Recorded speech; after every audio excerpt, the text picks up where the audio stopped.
And welcome to our little virtual event space.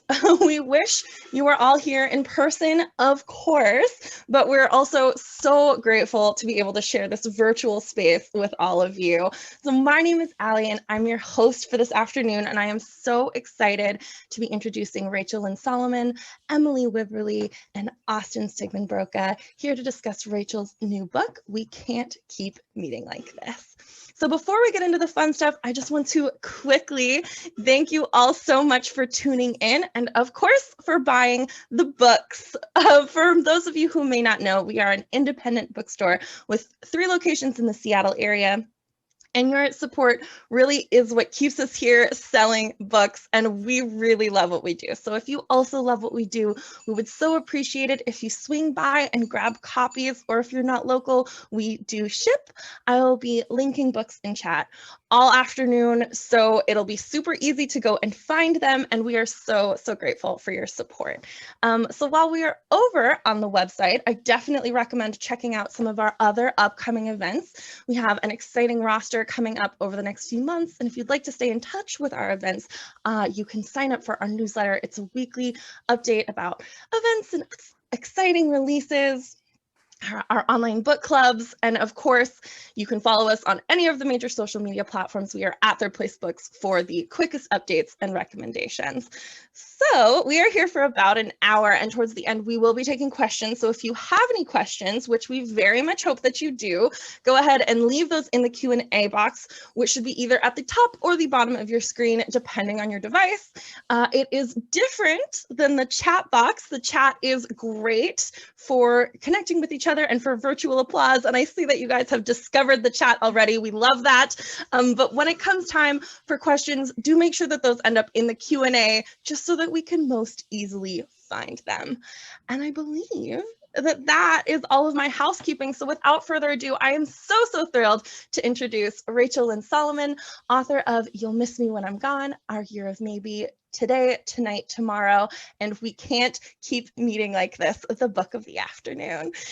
She has worked for Northwest media outlets such as the Seattle Times and KUOW Public Radio, and her books have received praise from the New York Times, NPR, and Entertainment Weekly. Her most recent novel, We Can't Keep Meeting Like This, is about a wedding harpist and a cater waiter who keep meeting and clashing and maybe falling in love over the course of working a summer wedding season. So in conversation this afternoon, I am so happy to welcome Emily Wibberley and Siegemund-Broka, who met and fell in love in high school, and now they're married and write novels together.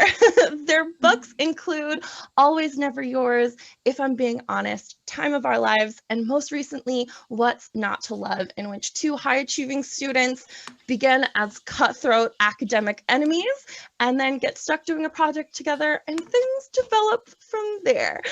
So thank you all so much for being here. I am so excited to be a fly on the wall for this conversation. If you need anything, of course, give me a shout. I will do what I can. I will be listening. And the same goes for all of you in the audience. I will be in chat, so if anything comes up, let me know. And with that, I will pass the stage to our authors. Welcome, everyone. Yes, welcome everybody. Thank you for that fantastic intro. I mean, incredibly smooth. It's a hard act to follow, but regardless, we are delighted to be here, hosted by Third Place Books, and joining the belle of the ball, the star of the hour, Rachel Lynne Solomon and her adorable dog. I'm sorry, he's chaotic. I had to grab him because he was dragging a blanket like all across the room. Oh. It's not that he wants attention, it's just when I'm doing something else, like he wants the potential for me to give him attention. Yeah, just to be within the periphery. Well, yeah. I totally understand. We are thrilled to be here with Rachel, who is a dear friend and a member of our debut group, which we'll cover a little bit later, to celebrate We Can't Keep Meeting Like This, her new rom-com, which is an absolute delight. So without any further ado on our part, let's dive into our questions here. Yes. Awesome, yeah. Up first, you want to just give the little, we kind of covered already, the little pitch of the book? Yeah. So We can't keep meeting. Well, so first of all, thank you all so much for being here. I know it's kind of a weird time, middle of the day, early afternoon, depending on where you are in the US or across the world, I guess. But thank you for bearing with me with the strange time zones. So We Can't Keep Meeting Like This is a YA romantic comedy that takes place over a summer during which Quinn, who is a wedding harpist, keeps meeting. His title is sometimes very literal. Tarek, who is a cater waiter who works with Quinn's family of wedding planners, and they have been friends for a very long time. Quinn has harbored a crush on him for many of those years that they've been friends. And last summer, she confessed this crush in this really embarrassing, as heartfelt as she possibly could for someone who is naturally extremely cynical, despite being around weddings all the time. And he just didn't respond. So she put all of this out there. He said nothing. So a year later, she finds herself working with him again and again, and they are forced to reconcile, all of these past complicated feelings and all of the new feelings that are developing. And there is a pretty strong focus on mental health that was kind of new to me with this book. And most of all, I just hope it's like a really fun, summery romp with some wedding hijinks and a lot of kissing. And I'm so sorry that my dog is... I think it's a feature, not a bug. We're loving to see our fourth panelist here. So before we dig into some substantive stuff, I have to ask, cater waiter. What an incredible term. Is that a racism? Is that a researched coinage? Where do we get that? That is such a good question, because I think my husband asked me the other day if that was a real word, and I was like, I really hope so, because that's like in the official description for the book, and I would think someone would have told me before that. I mean, I think it absolutely should be. So, it's not, it should be. It's great. So congrats on that score. I feel like I heard it in a TV show or movie, and I just started using it because I liked the way it sounded, and I wish I could remember what it was. Well, we're keeping his legacy alive. Yeah. We Can't Keep Meeting Like This is an absolute delight. It is full of wedding hijinks and banter and swoons and everything one could want. How did you come up with the idea for this book? Yes, so it came from a couple different places. And one of those happened while I was researching Today, Tonight, Tomorrow, my book that came out last year. And in that book, the main character loves romance novels, wants to be a romance writer. And I decided her favorite author is just the Queen, Nora Roberts. But kind of embarrassing, I had not actually read any Nora Roberts before I started writing this book. And I think part of that is because I was like unpacking my own feelings about the romance genre as something that like growing up just had a lot of stigma attached to it. And I would never have picked up a romance novel in a store because, I just didn't want anyone to think like, oh no, does she like reading about like people being naked? Like, what's wrong with her? So I realized I had a lot of research to do, and I absolutely fell in love with Nora Roberts' Bride Quartet series, which is about 4 best friends who have a wedding planning business together.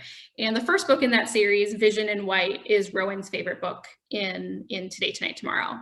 And I love the idea of being able to do something like that in YA, just like a family-run wedding planning business.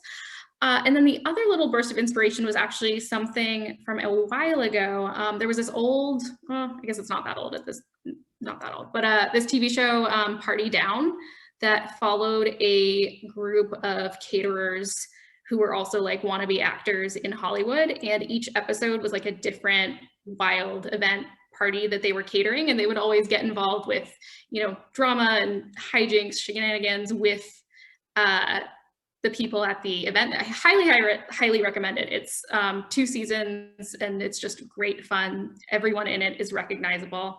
Adam Scott, I remember that is the main character. Yeah, it's wonderful, and it's so fun, and I love the idea of the main characters getting wrapped up in whatever was going on at each event.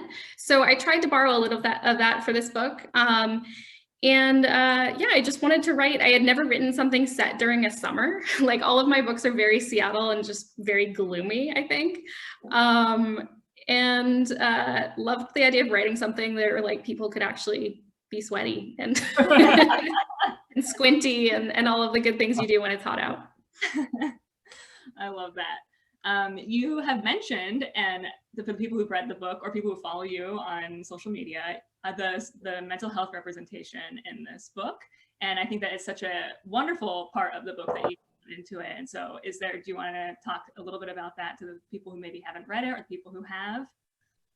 Definitely. So I think this was in part a product of revising this book during the pandemic. Actually, I've talked about this a little bit on social too, but this book was probably the weirdest writing experience I will ever have because I broke my arm in the middle of drafting it.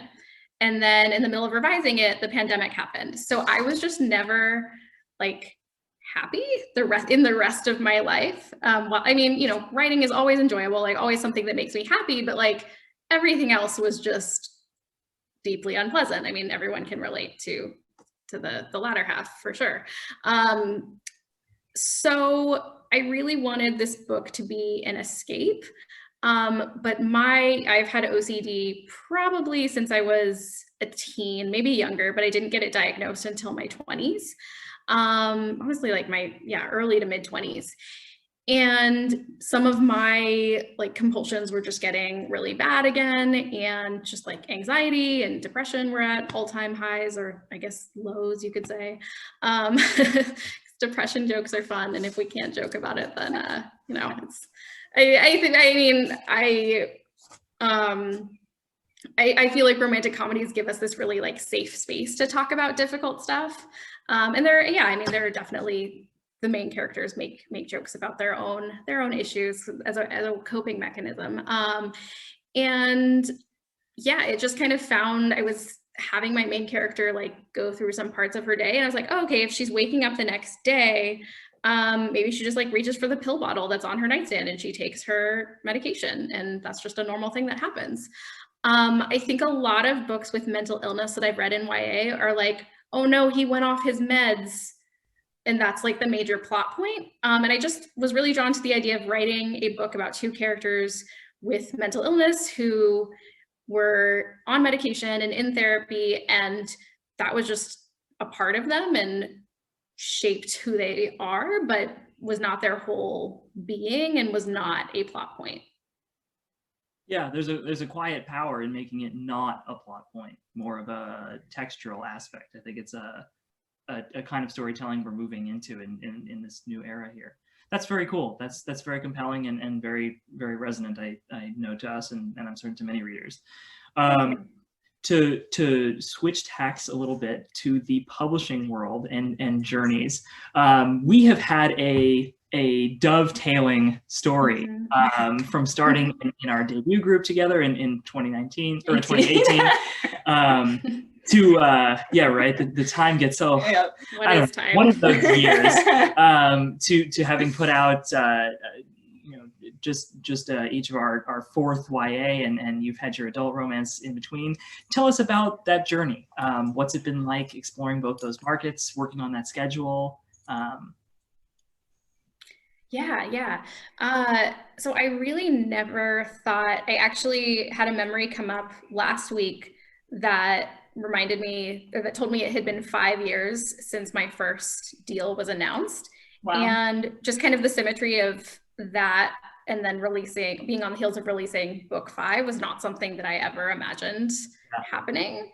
Because I think you get that first deal and it feels just like this dream coming true. Like, I am a published author now. And at some point it moves from this dream into a career. And I mean, I think having the career is always part of that dream, but it feels very distant because everything, I think we're so focused on like that next thing, and having a career and being able to do this in like a stable way, or like as stable as publishing will allow, because there's just so much uncertainty at every turn. It has felt very just this nebulous thing for a long time. My first 2 books, you guys have like been really solidly in the romance space, and I mean, Always Never Yours, your first book, is like one of my all-time favorites. I think that is just kind of like the gold standard of YA romance. It's so, so great.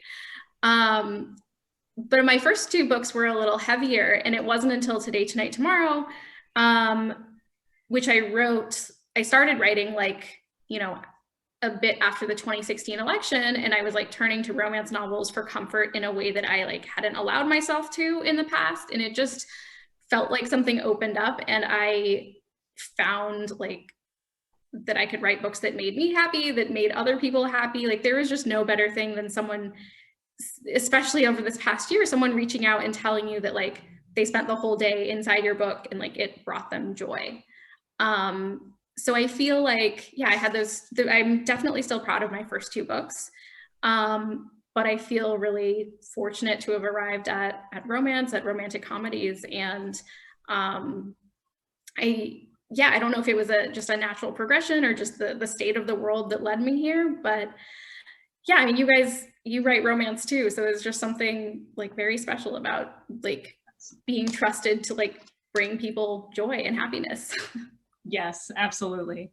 And we've mentioned this in case there's people here who don't know what we're talking about when we say like we all were in a debut group. Like that's like basically a Facebook group essentially of people whose first book was coming out in the same year. And I remember like Rachel's debut, you came out on like January 2nd or something. It was like really early. And I remember like she was like the one we were all watching being like, what is this publishing process going to be like? Yeah. And she was the, you know, the trailblazer for us all, and passing along her wisdom as the one who went through it like very inspiring before the rest of us. And I mean, wisdom is very, there's always, I feel like the more I know, like the more I realize I don't know. I don't know if you guys feel the same way about publishing. Absolutely. Yes, I mean, the rules keep changing. Right, the rug gets yanked out. The market and everything changes. And you've been, I mean, the 3 of us, sometimes I can refer to Austin as like one person, but of us have been releasing a book a year since 2018. How has that workload been for you? So at the beginning, it was really a challenge because I was still working full time.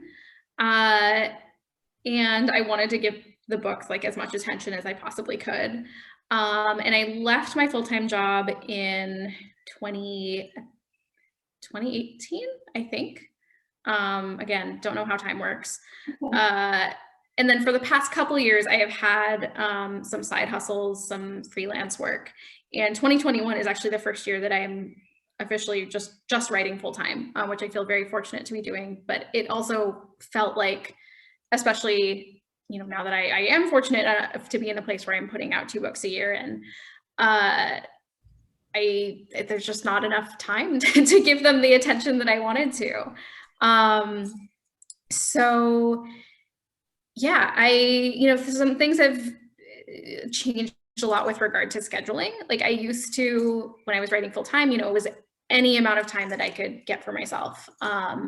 Evenings, weekends, like everyone in my life knew not to bother me on Saturdays between, you know, like 8 and 2. It's like, okay, Rachel's writing. We can't ask her to hang out. We can't ask her to do anything. She's not going to brunch. And then it slowly evolved into when I was writing and then also freelancing, I have a tendency to overwork myself a lot. Like I set very high expectations for myself, and then I'm not even happy if I meet them. Like I have to exceed them, or I'm just not pleased with myself, and it's something I'm working on for sure. But when I started, so when I was working those 2 jobs, and then as I've transitioned into writing full time, it's been really hard for me to unplug at the end of the day and take weekends. So that transition into treating it as it's this hobby and this thing I do in my free time versus this is my job, and I'm trying to do it from 9 to 5 as much as possible so that I can like be in the world the rest of the time while still, you know, loving it and feeling very lucky to do it. It's been an interesting shift. Absolutely. And, you know, from less the logistical and more the craft perspective, what's it been like, you know, learning to write in those 2 markets? Have there been, you know, differences, similarities? Has one affected the other for you? So I still feel very much like a newbie romance author. It's, even now, this book is interesting because it's, you know, my 5th one, and now I can say like 3 of my 5 books are romances. And that's what I want to be writing. And I'm so sorry about my dog, honestly. He's just, I don't think anybody minds. Yeah, whatsoever. no. Okay. I hope not. It's just, if I let him go, he will be what he might do. What? I don't know what he will do. Yeah, I don't know his, like, we don't know his power. We don't know what he's capable of. He once opened word from the chat. He once opened a glass door that was like completely closed. Wow. So he's a criminal mastermind, not just a petty. Yeah. So writing adult and YA. What I love about romance is there's such a focus on the two main characters, and because oftentimes, well, first of all, in romance, like the romance is the A plot. That's where all of the stakes and tension are coming from. There's, maybe not as much of a focus on like parents or friends or family as there is in YA, although definitely there's still some of it. And I think just the focusing on those two characters and really building that relationship, and how romance just really digs deep with those two main characters. That is something that's transferred over to my YA as well, because I've joked that Today, Tonight, Tomorrow is just me wanting to write a book about two people wandering through the city, talking to each other.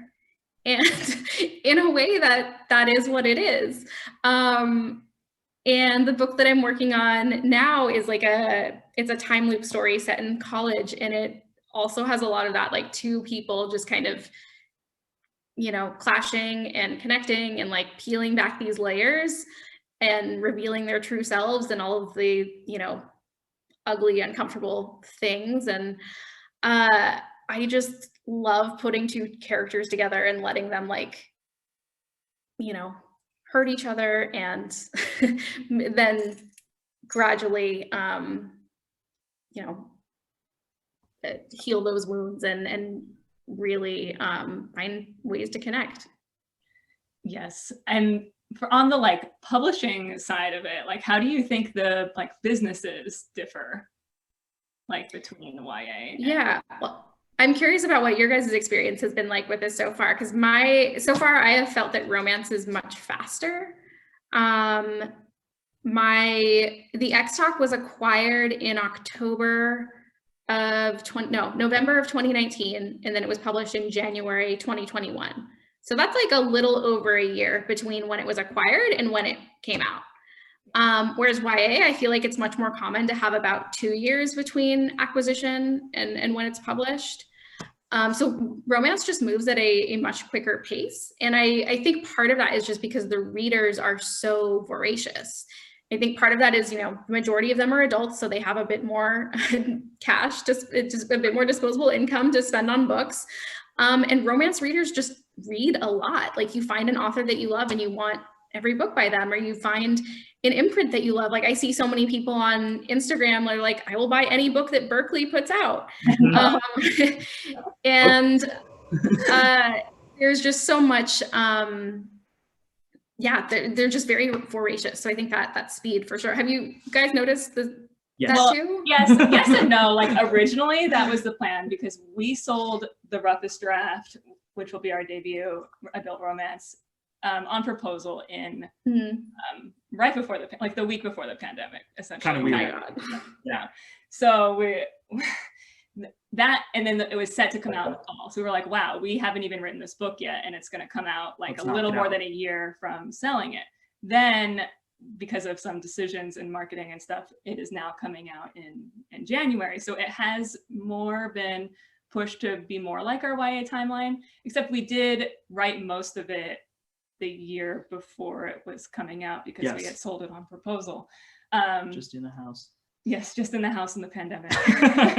And so you guys were ahead of schedule for sure. Yeah. It so happened, yes. But we would say that I think YA, there's a lot of conversations, a lot of rounds of edits. I don't know if this is your experience as well, where we just had it's a lot of group decisions about everything. Whereas adult feels more a little bit more, maybe, I don't know, trust with the author to kind of do your thing. Yeah, lack of oversight, efficiency built in there. Yeah. Which is nice. And I think it does speak to, as you're saying, to the voracity of readers. And, that's something I've loved being a part of, you know, whether it's, you know, books or music or whatever. It's such a special feeling in your own life when you find something and you're just like, this is so great. I want to just be obsessed with this. I just want more of it.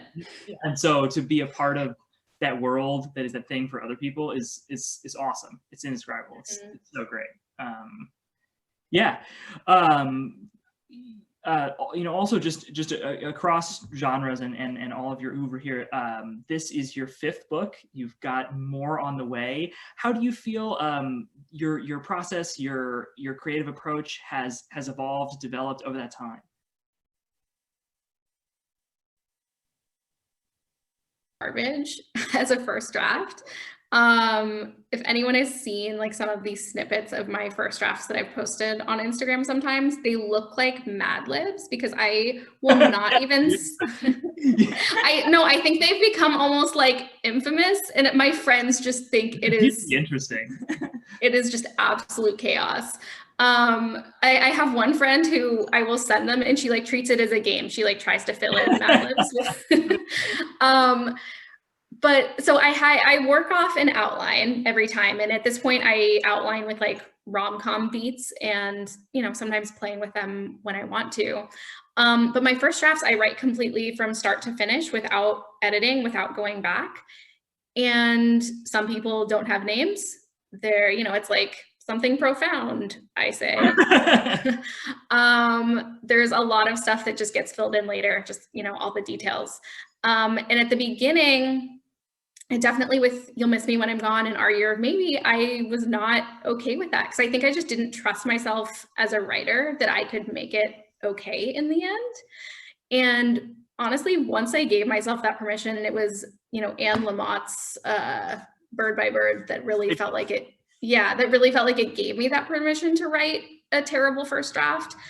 It just, that freedom felt like so limitless almost, because I was like trusting my future self to do the revision and the polishing, and I could just write something so fast. Like I do my first drafts in like a month, 6 weeks.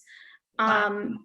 And I think part of that is because I am racing to prove to myself that I can write another book. Yeah. please, like, let me be able to write another one.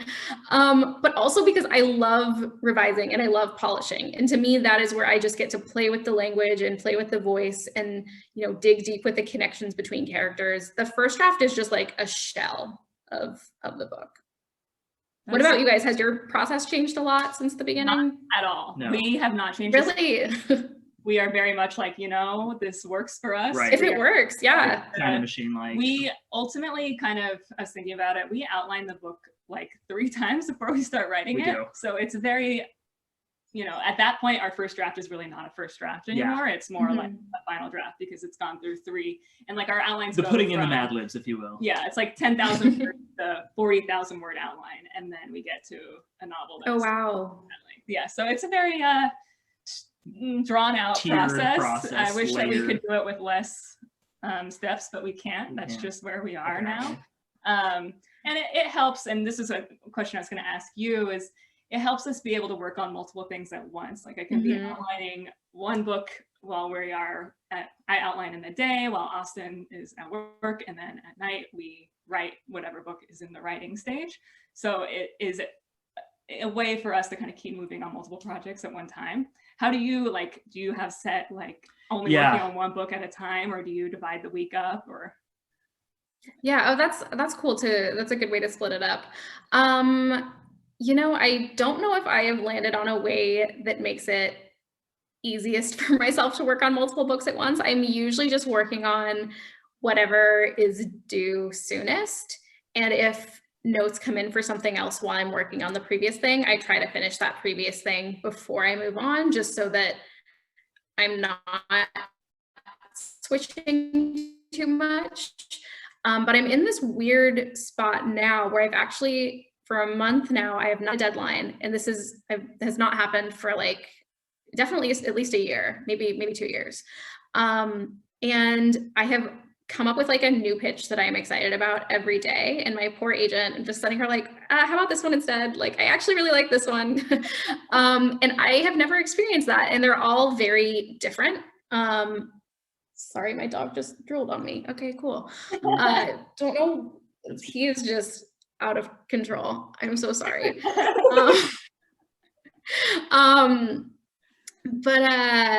Yeah, I've never had that experience where I'm like moving back and forth between ideas as much as I am right now. Like I have various stages of synopses for like 3 or 4 projects right now, just kind of waiting to see what sticks the most. So yeah, I don't know. I haven't found the right way to do that. I keep getting distracted by like whatever the new thing is. And the new thing just immediately makes whatever I was previously thinking about that was making me excited that yesterday just looked like absolute garbage. What? Don't you love that? Yeah. I mean, that must be creatively fun to just be able to like come up with ideas. I don't know about you. I tend to feel like stressed if I don't have like an idea that I am set on being the next book. Yes. So that makes me really anxious. And so I'm like, I need that book idea in place before I don't have time. But that's like, maybe we should be inspired by this and be like, let's just take some time to try out different ideas. Any ideas. I've never, oh, sorry. Please go ahead. Oh no, I mean, I've never had that, and like I'm coming up with just these like weird genre mashups that would like never have happened before, and it's just, yeah, it's different. I don't know. It's not used to it. It's funny how it all develops, how the way you think about this stuff kind of changes as you go, and you know, part of what you're saying about like turning a one-stop dream into a career. You kind of like experience the doing of it in different ways. What's been the most exciting part of all of this wonderful 5-year now ride? Definitely hearing from readers. It's so incredible. I mean, I think this will make me sound approximately 80 years old, but like the way we're all connected these days, you just, we're all so connected. I just love interacting with readers, and it's part of what makes this feel more tangible and like more real to me is hearing how the books are resonating with people, and like the lines that just made me like absolutely lose my mind when I was writing them that, you know, resonate for other people too. Or like people who've created fan art or like other types of tributes to the books are just, it just blows me away that like something that I created inspired creativity in someone else is just like, I don't know, I don't have enough words for how like incredible it is to be part of something like that, and just kind of art that like, you know, inspires other art. Because I mean, we as writers, as artists, like we're always inspired by other things. Like I am often inspired by other pieces of art, you know, books or movies or other parts of pop culture. And yeah, I mean, for Today, Tonight, Tomorrow, that's the book I by far hear the most about. And what was like most moving was, so that book came out in July last year, and hearing from high school seniors, because that book takes place all in one day on the last day of senior year. So hearing from high school seniors who did not get their graduation and did not get, you know, any of what they should have had, hearing from them that they were like able to experience like a tiny piece of that through T3 was just like, I was absolutely not expecting that. And I have cried a lot at the messages I've gotten from that, about that book. That's so wonderful. Yeah. What about you guys?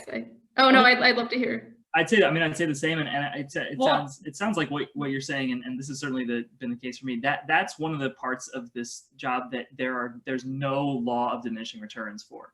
Some of the things, like perhaps it's fast to say, but like some of the business aspects, the things that where you go around the lap a few times, it kind of starts to feel a little bit more like you've done it before. Well, you start to get stressed out. You're just like, it's less exciting, more stressful. Is it going to happen again? But hearing from readers, it is mind altering every single time. I would also say that we, especially in the pandemic, but like overall, we have made some of the best friends of our entire lives through publishing, and like, you know, from our debut group, these are people we talk to constantly all day and are family to us now. And like, we never would have met them if we hadn't put out a book in 2018, which is like, you know, so random that's when the book got picked up and that's when it came out, but that put us into proximity with these people who became lifelong friends. Yeah. Absolutely. Absolutely. Oh, I love that so much. And I will plug one of their books right now because I have it. If anyone hasn't, it's so good. No, good. It's just wonderful. Bridget Morrissey's adult debut coming out in 10 days. You must pick it up. Highly recommend if you like Rachel's books and our books. It's a very similar kind of vibe to that. Which of your books that you've written or like haven't come out yet, all of them, has been the hardest, the most challenging one to write? I'm curious. I think this one probably just because, like I said, I was just in a weird headspace. I got an email. My editor actually left at the beginning of this year. And so this was the last book that we did together, hopefully not forever, but we had been together for 4 books. And so this was our 4th one. And she emailed me like the day this came out and was just like, I know this one was so hard. And like, but we got through it together, and everything makes me cry these days. So that definitely made me cry. But yeah, I think it was just like trying to find a way to write like a joyful book when everything was falling apart. That was a real challenge. And also I was coming from writing, Today, Tonight, Tomorrow was all in one night or all in one day, and it had all these little interstitial bits. So that was kind of a new fun challenge. And then the X Talk, which was the one I wrote right after that, it was adult. So that felt like I was doing something very new. Whereas We Can't Keep Meeting Like This is just a bit more of a straightforward narrative. It's just one POV, takes place over the summer. So I didn't really have, it's not that it wasn't like exciting. It's just, it was, I was going back to a formula that I hadn't really done before. And actually, maybe I hadn't done it at all, because my first 2 books were both, wait, I'm like realizing stuff. I'm having an epiphany. My first 2 books were both dual POV. So this was like my first single POV, like YA, like that wasn't all in one day. So maybe that's why it was hard. Yeah, I find whenever moving from dual POV to single POV, I'm like, wow, I need like twice as much plot. What is she doing all this time? So many pages. I think I just, I know, I think I need to do dual POV from now on just to make it easier. But no, I don't know. There's something, I love single POV. I love both in romance, but like, I love just not knowing what the other person is thinking. Yeah. Like, obviously they're in love with the main character, but you don't know. That's a great segue, because sort of the converse of that, I wanted to ask, what was, amidst all the hardship of its creation, what was the most fun, the most exciting thing about writing this book in particular? What was the bright light? So this book, I got to do some really fun bits of research before the pandemic. Yeah. So last year in January, I went to a wedding expo in Seattle. Wow. I was the only person there by themselves. That's a great scene. Because I know, people wound up being busy. And I realized pretty quickly that I should not tell people that I had eloped. They just like immediately were like not interested in talking to me, because I was going through the booths and like trying to talk to people. And they were asking if it was for my wedding. And I was like, oh no, I eloped, I'm sorry. I'm working on a book.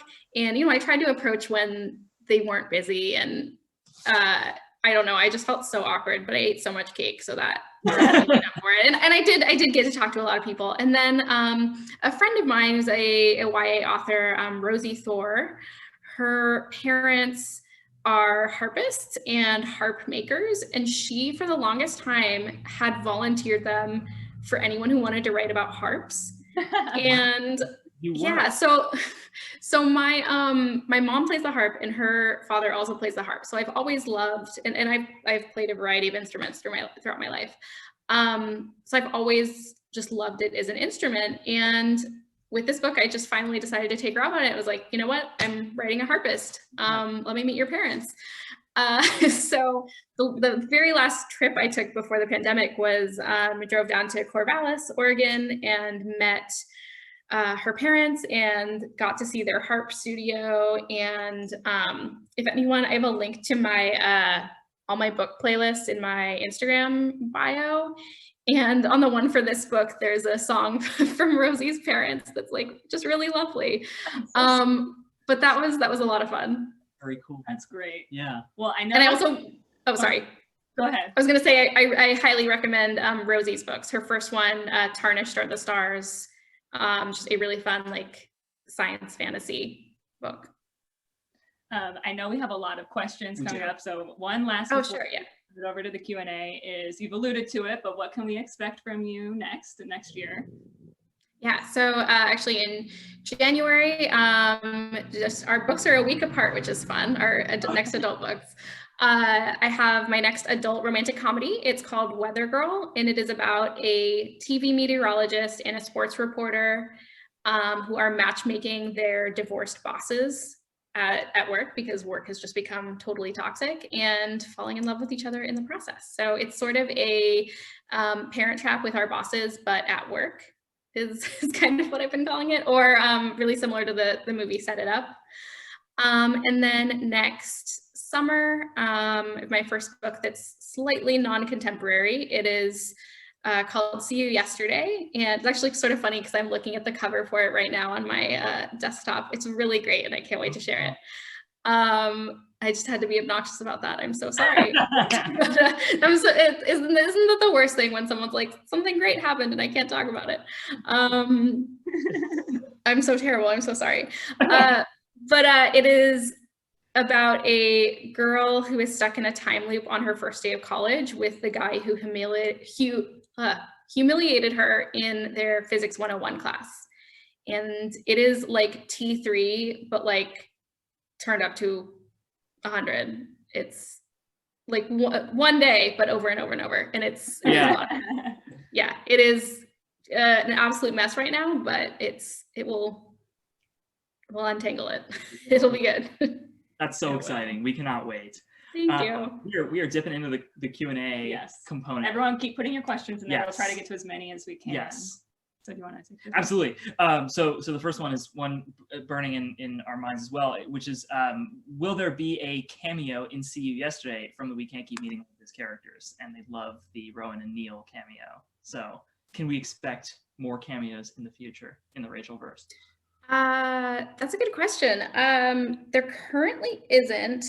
It's a couple people have told me I had to, just to kind of extend that, like the previous book, but it's so weird to do because it's just the same day over and over. So I guess it would just happen on one of the days. Yeah, I could totally do it. I know, I'm making an editorial decision right now. This is how I make decisions when I'm like, can I do it? Yeah. All right. I guess we'll see. Are you planning to do any book signing events in the Netherlands? I would definitely love to once it's safe to. My only fear is just that I don't know a ton of people yet. And I don't know, I don't have a relationship with any bookstores.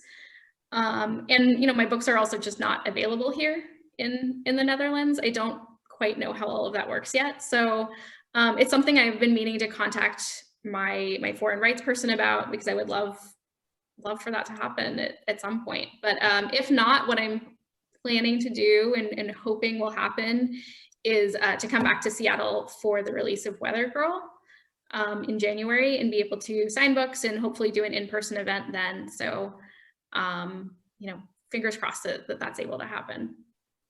Do you have a favorite quote or chapter or moment of We Can't Keep Meeting Like This?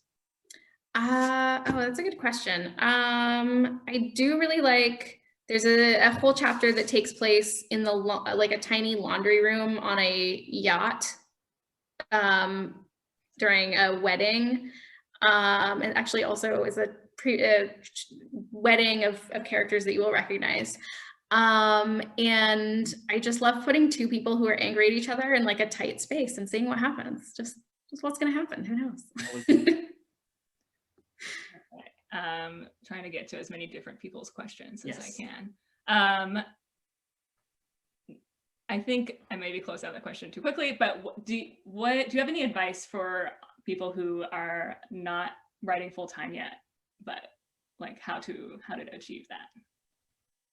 Yeah, that's a really great question. I would say a mix of like being protective of your time and also being respectful of like the other people in your life who want you to be present for things, because that is something that I really struggled with, to the point where I would not even take off, you know, holidays that like, you know, family members weren't working. And I think looking back, I would have absolutely given myself more breaks and like just allowed myself to like be present in the world, because I think that's only going to make your writing better. So it is really hard to find a balance between those two things, but just kind of generally, if you can carve out some time for yourself, like, you know, like I said earlier, people knew not to ever disturb me on those Saturdays. And I think it's also just finding what works for you. Like I found that I could not write like an hour every evening. I needed like a big chunk of time to get stuff done. So I would say, okay, I'm not gonna be able to write this week, but on Saturday, I'm writing the whole day. And then during the week, that would just enable me to like actually, you know, have fun with friends and family. I mean, you know, after work, not like, not just like partying all week. But that would enable me to just have a little bit more balance while also still reserving some of that time for myself. So I hope that helps. I know it is really hard, and especially if you have kids and just other obligations, it's always a tough balancing act. This one, I always love these questions. Can you talk about your publishing journey? Like how long did it take? What was it like? Yes. So another thing, so I was mentioning earlier how 5 years ago, my first deal was announced, and this is my 5th published book. But I also, my first published book was my 5th manuscript, since I decided to get serious about trying to get published. So I started writing with the intent of wanting to be published, not really sure how to go about that after college. And I was mostly just writing for myself at first. I joined a local writing group and got some really great feedback. I was not even writing YA at that point. It wasn't until someone in that group was like, oh, your voice kind of sounds like YA. And I hadn't read YA for so many years. And I think part of that was just because, very similar to romance, like it's one of those things that is unfortunately looked down on. So I was like, oh, I read real literature, AKA like, you know, books by dead white men. And then realized that very quickly that there are so many other books. So I wrote, it took me, I queried 3 books, and on that 3rd book, I got a revise and resubmit from an agent, which meant, you know, she liked a lot of it. She wanted to see if I could revise it, you know, make some pretty big changes. So I did, and then I signed with that agent. And she submitted that book, a book I wrote after it, and then a brief submission round of the book that became You'll Miss Me When I'm Gone, before we wound up parting ways, just, you know, mutually, just weren't selling a book, just wanted to kind of, it just felt like things were kind of stalled. So then everyone in my life told me that You'll Miss Me When I'm Gone would find a new agent immediately. They're like, oh, you've been represented before. I'm sure you'll find someone like right away. Someone will just snap you up. And that did not happen. It took me 6 months after I left my first agent, like 6 months and almost 100 query letters before I signed with my current agent. And I always like to mention that because I think it is so easy to see, you know, whatever you would measure success as, or whatever you would view as successful, and not see like all of the books that are shelved and just all of the different steps that led to that. And not that, like, I think this is another thing I'm working on in therapy, but like it's hard for me to say, like, to admit that like that things are successful, or like a book was successful or something. But obviously you can say that like publishing a book is a tremendous measure of success. See, I'm like so bad at, I can't say nice things about myself. It's terrible. But what I meant to say with that is there's just, I mean, I don't know anyone who doesn't have these stories and all these shelved books, or some, you know, winding path to get to where they are. So yeah, five manuscripts, and then You'll Miss Me When I'm Gone was the first one that sold. I love that. Yeah, it's great to hear the actual numbers behind it. You know, it's one thing to hear the publishing journey is long and querying is hard, and it's another to hear I sent out 100 queries, and we did too.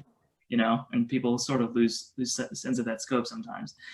This is a great craft-related question, which is, how do you write characters with so much chemistry? I love that. So much of it is just like hoping to, I don't know, like the gods of, I don't know, Cupid or Aphrodite, I don't know. Yeah.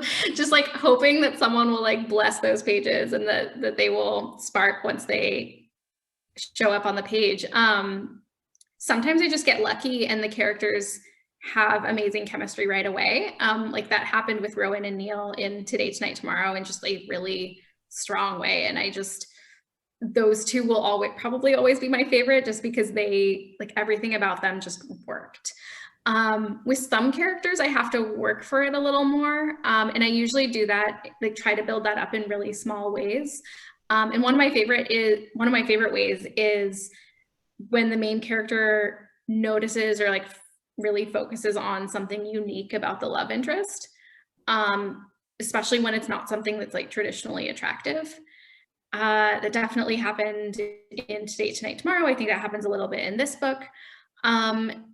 So I think I just spend a lot of time like expanding those moments, and I love just like small moments of touch. So just like, you know, brushing an arm and just like that feeling like an explosion when you have a crush on someone. That's just, I love lingering in those moments. And some advice that I've mentioned this in events before, but like I love it so much. And I wish I knew who to attribute it to, but the best writing advice I have ever heard is that anything that happens slowly in real life should be sped up in a book. So like a long plane trip during which not really anything happens, or, you know, a road trip, unless there's a lot happening. Whereas anything that happens quickly in real life, like a car crash or a first kiss, should be really drawn out in a book, because those are the kinds of moments that you just want to spend a lot of time in and really soak up. And that is something that has always stayed with me. Yeah, that's brilliant. Here's a one. It says, thank you so much for writing Jewish characters that have different relationships to Judaism. If you're comfortable, what was your own Jewish upbringing like? Sure. So my upbringing was like fairly secular. I actually did not have a bat mitzvah because there were not really many synagogue options where I lived, in a suburb of Seattle. And my sister and I didn't go to Hebrew school, but we did go to Sunday school for a while. And the temple was like kind of cliquey. My parents didn't like it. And we would always, you know, we were brats. So we were like, I don't want to wake up early. And unfortunately, my parents listened to us, and we stopped going, and we were not bat mitzvahed. But in college, and we would do, you know, so we were definitely like high holidays Jews. I think a lot of my characters are, because that was my experience. So we would observe like Rosh Hashanah, Yom Kippur, Hanukkah, Passover. We would do things with our family. So those were the big things for us. And then it wasn't until college that I really experienced this desire to learn more in a way that I hadn't growing up. So in college, I took a year of Hebrew, or a year of modern Hebrew. And I started going to Hillel, and I would go to regular Shabbat services, and I met some of my first Jewish friends. And what's really great is in the writing community, I've been able to find a lot of fellow Jewish authors as well. And there are a lot of like awesome people also writing Jewish characters. So I would highly recommend Marissa Cantor's books and Laura Silverman's books. Those are two of my favorites, and Dahlia Adler's books as well. Yeah, so it's kind of, these days I'm fairly secular, but I'm hoping now that I'm living in the Netherlands, I'm hoping to find like a Jewish community here in Amsterdam. We live in, our temporary housing is in like this historic Jewish neighborhood, which is really interesting. Wow, that's so cool. Yeah. And speaking of which, this is a tremendously good segue. How do you feel, if you've experienced it at all, or just prospectively, that moving to and living in a new place will impact your writing?